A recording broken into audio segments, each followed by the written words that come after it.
tomé por contar conmigo para estar aquí ante una distinguida concurrencia que son esta cantidad de gente que siempre nos acompaña. Ante todo, repetirles lo de siempre, mi intención cuando vengo a esto es estar con ustedes y acabar con el mito de la oftalmología como ciencia a la que hay que remitir los pacientes.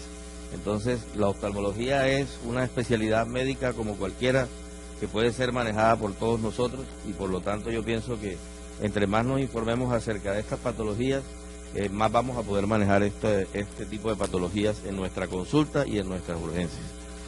Por hoy no traje urgencias porque las patologías del segmento anterior son grandísimas y voy a tratar de resumir las básicas que manejamos más en el área de la consulta y que son las que le llegan a ustedes todo el tiempo. Primero vamos a recordar un poco de la anatomía, ¿no? Recordar que el segmento anterior es una parte del globo ocular que empieza en la córnea y termina en el cristalino. Se divide en dos áreas, una cámara anterior y una cámara posterior. La cámara anterior es la que hace el espacio entre la córnea y el iris, y la cámara posterior, que es la que está ubicada entre iris y cristalino. A todo este segmento completo le llamamos segmento anterior, y a la parte posterior, donde se encuentra la cavidad vítrea y a la retina, le llamamos segmento posterior. Entonces vamos a trabajar básicamente sobre el segmento anterior, que son las dos cámaras, tanto la anterior como la posterior.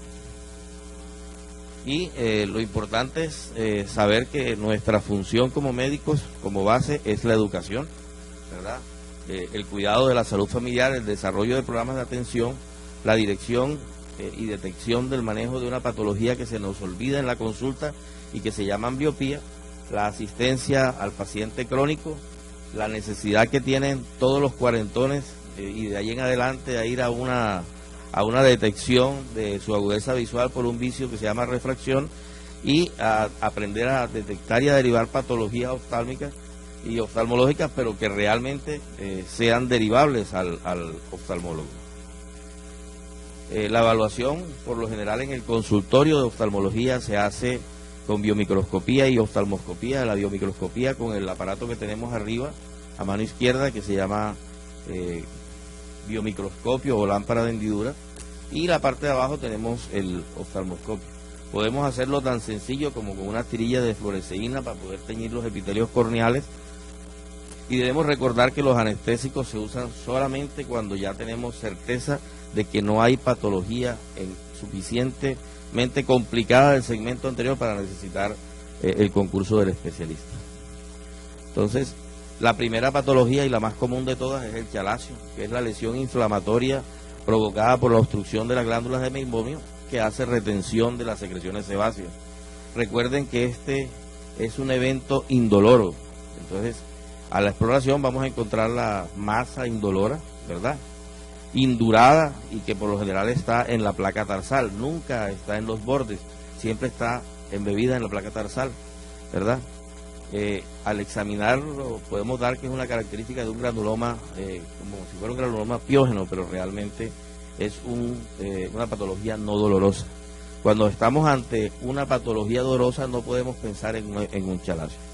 El tratamiento de esta lesión es eminentemente quirúrgico, sin embargo, podemos decirle al paciente que no es una urgencia, podemos manejarlo con un antibiótico simple, ya sea por vía oral, porque de todos modos en esa área no va a llegar realmente un antibiótico por el medio ácido que maneja. Luego tenemos el orzuelo, que es la patología que más nos confunde con el chalacio, y es la patología propia dolorosa, es una patología aguda que nos obliga a consultar inmediatamente al médico. El orzuelo es un pequeño absceso producido por una infección básica por estafilococos, ¿verdad?, que por lo general o obstruye uno de los folículos de las pestañas o obstruye las glándulas de Sais o de Moll. Es una tumefacción, al igual que el chalación, pero con la diferencia de que esta es dolorosa. El chalación por lo general se presenta como único, a menos que el paciente haya tenido otro recurrente y se hayan quedado con uno, no se haya resuelto y aparezca otro. Por lo general esta lesión puede presentarse no como única, sino como múltiple. O sea, el paciente presenta un acceso en el párpado inferior, uno en el párpado superior, y por lo general estos accesos todos son dolorosos.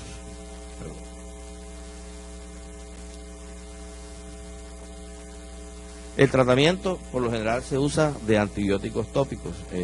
Ya tenemos nuevamente a la mano el tratamiento con antibióticos que dejamos de usar hace mucho tiempo, como el cloranfenicol, y que nos están dando muy buenos resultados, ya que el cloranfenicol dejó de usarse tanto tiempo que volvió a ser un medicamento de elección para nosotros. Sin embargo, todavía se sigue usando con muy buen tino el ácido fusídico, o también llamado Fusitalmic. Es un poquito más difícil y de mayor costo en el acceso, pero de todos modos es igualmente efectivo. Por lo general esto se acompaña de aseo, mucho aseo del área de los párpados, ya sea con los jabones especializados en oftalmología, como los Fresh Clean y otros tipos, o simple y llanamente con jabones sencillos, si no tenemos a la mano, en las áreas rurales, sobre todo los que estén en periferia, con el champú Johnson para niños. Con ese aseo y antibióticos tópicos es suficiente para, por lo general, lograr la remisión de esta patología, que por lo general se autolimita entre 3 y 4 días. Luego vienen las blefaritis, que son las inflamaciones crónicas de los párpados. Es una patología recurrente, el paciente viene donde nosotros, es una patología desesperante para el paciente y desesperante para nosotros como médicos, porque a veces deseamos hacer mucho por el paciente y nos damos cuenta de que al ser una patología crónica y recurrente, el paciente retorna nuevamente a nosotros con la misma sintomatología que lo dejamos realmente curado. Y realmente lo que hemos hecho es tratar la parte sintomática del paciente, porque la base por lo general no la podemos tratar porque son reacciones propias inmunológicas del individuo. Los síntomas son la quemazón, la sensación de cuerpo extraño, la fotofobia leve y las costras palpebrales. Todo esto, cantidad de síntomas, nos hacen pensar en el diagnóstico propio de la blefaritis. Tenemos, si viéramos el borde de los párpados, tanto ese párpado inferior que se le ven las telangiectasias, que significa que es un proceso crónico, la descamación que vemos en el borde, que es característica como si fuera una caspa, y el enrojecimiento propio del borde palpebral. Las complicaciones tardías de esta patología terminan siendo la triquiasis, que es la alteración de la distribución de los pelos, la madrosis, que es la ausencia de limo, o la poliosis, que ya es la ausencia total de ellos. Y por lo general con la dificultad para conciliar el sueño y mantener los párpados cerrados durante el mismo. El tratamiento, pura higiene palpebral, ungüentos por lo general. Casi nunca usamos corticoides tópicos que no sean en ungüentos, porque esta patología le ayuda más el ungüento. Y las lágrimas artificiales, ahora ha salido un nuevo boom de lágrimas artificiales que tienen la ventaja de trabajar en la blefaritis, tratando de recomponer la vía lagrimal, tratando de recomponer la película lagrimal, basándose en la reconstrucción de los procesos básicos que la sostienen, o sea, en las glándulas estas, trata de reconstruir las glándulas y por lo tanto mejora nuevamente la sintomatología. Entonces, estas son las lágrimas que llaman de última generación, pero que realmente corresponden a medicamentos que por lo general no están muy disponibles para nosotros. Pero por lo general con el ungüento tópico de antibióticos y los corticoides tópicos vamos a salir adelante con este paciente. Luego tenemos las conjuntivitis bacterianas. Siempre le han hecho como que la mella a las conjuntivitis virales y bacterianas, y seguimos viendo en los consultorios de oftalmología cantidades de pacientes de urgencia con conjuntivitis bacteriana. Yo hace mucho tiempo no veo conjuntivitis virales, sin embargo las conjuntivitis clásicas por adenovirus son recurrentes en nuestros climas tropicales, como nuestra costa y en el área donde estoy yo, en los llanos. Por lo general se presentan episódicas, pero la más común que vemos en el consultorio es la conjuntivitis bacteriana, ¿no? Simple y llanamente es la misma conjuntivitis viral que se sobreinfecta y ya se convierte en una conjuntivitis bacteriana. Las conjuntivitis bacterianas puras dadas en nuestro medio son muy difíciles de encontrar, casi siempre son sobreinfecciones de las mismas. Las manifestaciones clínicas, ya sabemos que es la hiperemia, la sensación de arenilla y quemazón y la secreción seropurulenta o bien purulenta propia del paciente que viene con esta conjuntivitis.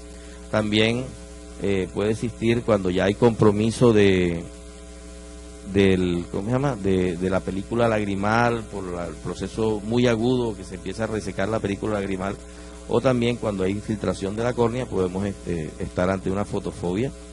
Y por lo general el paciente se queja porque cuando se levanta en las mañanas los párpados suelen estar totalmente adheridos y difíciles de abrir y debe recurrir a mecanismos físicos para poder lograrlo. El paciente entonces tiene su hiperemia, su reacción papilar leve, la secreción purulenta, tal cual como lo ven en esa diapositiva. La agudeza visual de este paciente nunca se compromete, ni siquiera cuando hay una queratitis franca. El tratamiento es algo que hemos propendido por hacer, que es siempre tomar muestras para cultivo, pero desafortunadamente trabajamos en un esquema de ley que ya no nos permite hacer este diagnóstico, porque si nos ponemos a tomar muestras perdemos como 3 o 4 consultas. Entonces por lo general le ponemos antibióticos sistémicos y antibióticos tópicos al paciente. Recordar que cuando pongan un antibiótico en oftalmología, el clearance lagrimal se hace en 1 hora. Entonces si ustedes colocan gotas cada 6 horas, están colocando gotas para 1 hora y están dejando al paciente descubierto 5 horas y por lo tanto no están cubriendo ninguna patología.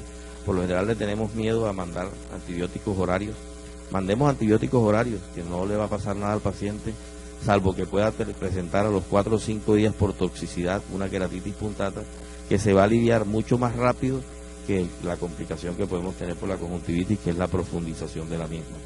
Entonces, recuerden eso, cuando usen el antibiótico, úsenlo de manera adecuada, usen el antibiótico horario. Las conjuntivitis virales, por lo general hay 30 serotipos diagnosticados ya que cumplen con la secuencia del adenovirus como tal, pero realmente generan más infección intraocular que extraocular, porque generan más patología al interior de la cámara anterior. Por lo general se meten más con el iris y producen más iritis, entonces el paciente tiene además una muy buena fotofobia, tiene un dolor cuando la luz solar le pega o la luz, los cambios de luz le generan mucha incomodidad y mucho dolor. Por lo general los adenovirus producen no solamente conjuntivitis, sino que producen queratoconjuntivitis. Y las queratitis acompañan el 80% de los casos.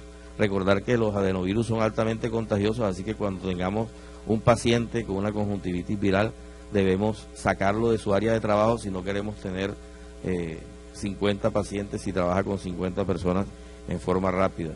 Y que se le debe informar al personal de la institución donde trabaja el individuo o no en la casa para que le hagan el aseo a las perillas de las puertas, a los sitios que él tome, porque todo lo que tome en la mano se va a contaminar con el adenovirus y al pasárselo por la cara o por los ojos es señal de contaminación inequívoca. Entonces el adenovirus se debe manejar más en forma preventiva y sintomática.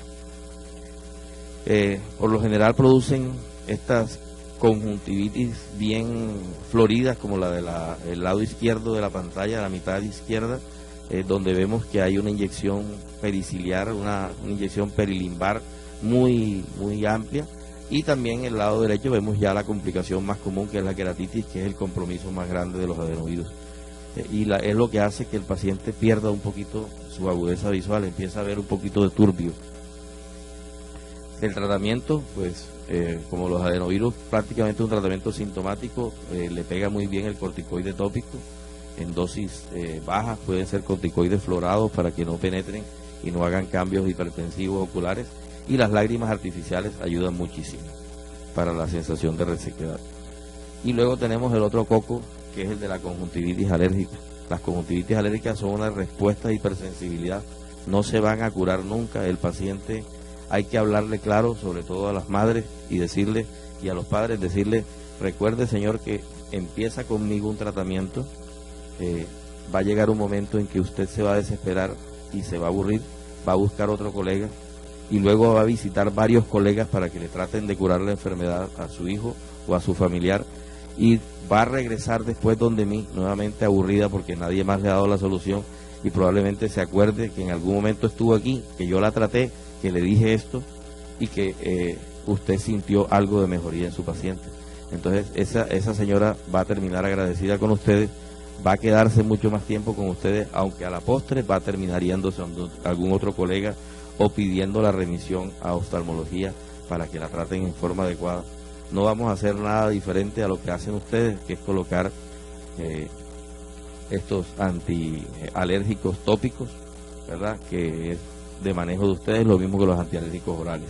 Entonces, yo pienso que esta patología es una patología de las crónicas más difíciles de manejar, porque presenta, sobre todo en los niños, mucho prurito, mucho lagrimeo, mucho ojo rojo, y cuando tú ves a tu hijo con el ojo rojo, con el lagrimeo, con la descamación palpebral y con una quemosis importante, porque cuando estos pacientes hacen las conjuntivitis, hacen una quemosis importante, e incluso la conjuntiva puede salirse de la parte de los dos párpados, y puede salirse la conjuntiva y hacer una quemosis bien marcada, y eso es desesperante. Recordar que los esteroides en los episodios agudos ayudan mucho y mejoran no solamente la parte de la quemosis conjuntival, sino también el edema palpebral, y mejora la parte sintomática del paciente. Y también los papás se descansan un poco y le quitan a uno la presión. El tratamiento, eliminar el agente desencadenante, eso es una utopía, ¿no? Porque sería lo ideal vivir en un mundo que no tuviera alergenos para mí, para no tener que usar ningún antialérgico, pero eso es una utopía. Las compresas frías ayudan mucho. Recuerden que en los procesos inflamatorios agudos la parte fría es muy buena como antiinflamatorio, pero una vez que ya se establece el proceso inflamatorio como tal, o sea, cuando el paciente ya llega inflamado y tiene el problema crónico, recordar que es preferible usar las compresas tibias, ¿verdad? Y sobre todo con mucha sal, para que ayuden en los procesos de desinflamación. Los vasoconstrictores son de buen uso, pero recuerden que hacen fenómenos de rebote, entonces se deben usar por periodos cortos. Y por lo general sí es muy diciente el uso de esteroides suaves tópicos que manejan estos cuadros a la perfección. Luego viene una patología que es muy común y que siempre se nos presenta en el consultorio, que es la lesión de un depósito de color amarillo sobre la conjuntiva vulvar, que llamamos nosotros los oftalmólogos pingüécula. Yo le digo que es la cuota inicial del terigio, aunque realmente no tiene que ser así. No todo el que tiene una pingüécula termina en terigio. La pingüécula es un depósito graso amarillo. Recuerden que todos nosotros somos una mezcla de blanco, indio y negro. Ninguno se salva de eso, así que aquí no hay arios, no hay negros, no hay blancos. Queremos hacer alarde en nuestras comunidades de etnias, y realmente somos una trietnia, todos somos triétnicos. Y dentro de la parte que tenemos de nuestra raza negra, heredamos no solamente la capacidad de enfrentar estos climas, sino también la capacidad de que nuestra grasa sea de color amarillo, y esos depósitos grasos sobre la esclera blanca se van a ver muy notorios. Entonces no hay forma de que esto lo quitemos. Realmente esta patología no es una patología como tal, se le llama patología, pero realmente es un depósito graso que está allí y se llama pingüécula, no es más.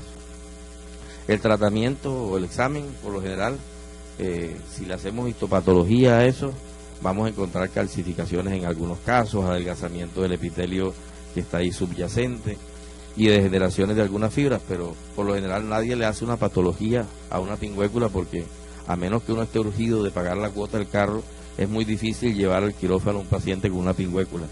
Pero se puede dar, ¿no? O sea, uno no sabe en qué momento de estrés lo encuentren a uno y puede uno operar una pingüécula a veces. Y ya la parte que sí es infiltrante como tal a córnea, que se llama terigio, que es la lámina triangular de tejido que conlleva un empuje grande, que es el de los vasos sanguíneos, y esa membrana fibrovascular o tejido fibrovascular que invade la córnea sí puede empezar a generar daños corneales. La ley dice que terigio visto, o sea, la norma dice que cuando uno ve un terigio que ya tocó córnea, debe operarlo. Sin embargo, nos hemos puesto al trabajo de tener ya grados o clasificaciones, y se están operando por encima de grado 2 o grado 3, y el resto se les está dejando manejo con lágrimas artificiales por la posibilidad de recidiva del terigio durante el postoperatorio, que es del 20%. Por lo general el 20% de estos pacientes los vemos en el consultorio, les damos una cirugía y el 20% retornan nuevamente a nuestro consultorio insatisfechos. No es una cirugía agradable. ¿Por qué? Porque primero tiende la tendencia a crecer, segundo es molesto el postoperatorio y tercero el paciente va porque tiene el ojo rojo y el postoperatorio son de 30 a 45 días de ojo rojo constante. Entonces el paciente dijo, doctor, yo por lo menos a mí se me ponía el ojo rojo una vez cada 3 meses y ahora tengo 45 días de estar con el ojo rojo y para eso fue que le pagué a usted la cirugía. Entonces es un poco difícil el manejo, no es agradable, termina siendo agradable al final del proceso entre 3 y 6 meses cuando ya los tejidos se restablecieron nuevamente.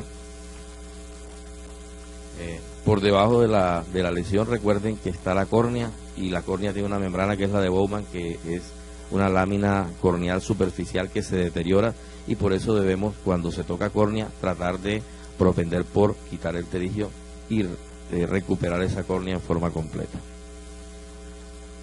Ese es un paciente que realmente debe derivarse para su manejo quirúrgico, aunque el tratamiento de base debe ser de lágrimas artificiales y lentes de sol, protección solar con los filtros adecuados, los transition actuales, los photograding en los casos de que el paciente pueda pagar un vidrio, que sería el ideal, o los lentes especiales como los de Ray-Ban, estos con G15, con filtros especiales.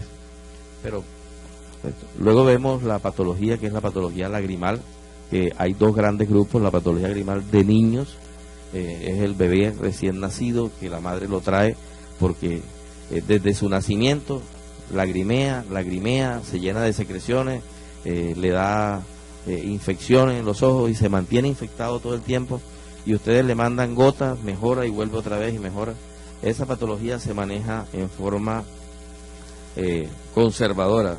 Por lo general, si le damos antibióticos, masajes en el conducto lagrimal, vamos a obtener mejoría en ese paciente y cuando cumpla el año de edad le hemos evitado al paciente el enfrentamiento a un sondaje que termina, cuando es antes del primer año, por lo general termina en una dacrocisto-rinostomía antes de los 15 años y dañando la arquitectura de la cara.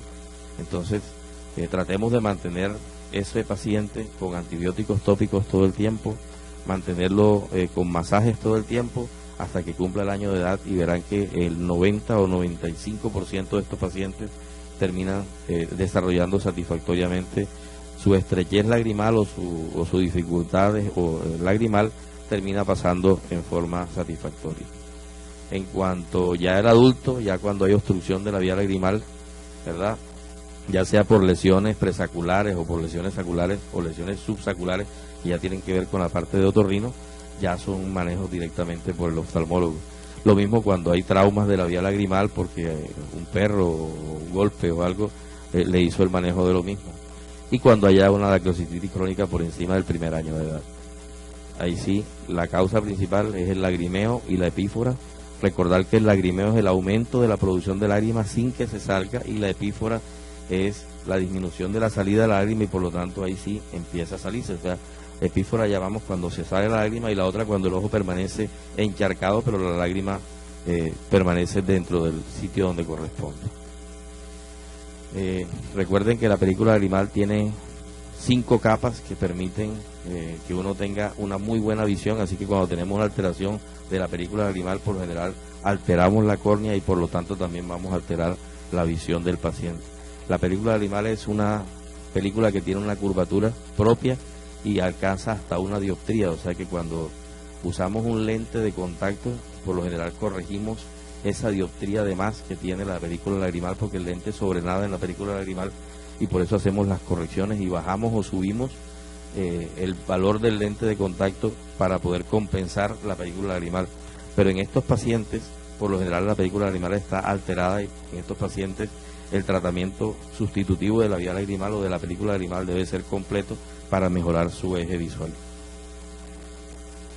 Recuerden que existen también otras patologías como la posición anormal de los párpados o de las pestañas como el ectropio y el estropio, que por lo general son comunes en nuestro medio, se asocian a traumas por lo general donde hay compromiso del sexto par y en los ancianos donde hay mucha patología de párpados Entonces aquí vemos el ectropion, que es la posición invertida del párpado hacia afuera, el entropion, donde las pestañas crecen hacia adentro y se ponen en contacto con la córnea y por lo general generan mucha infección e inflamación.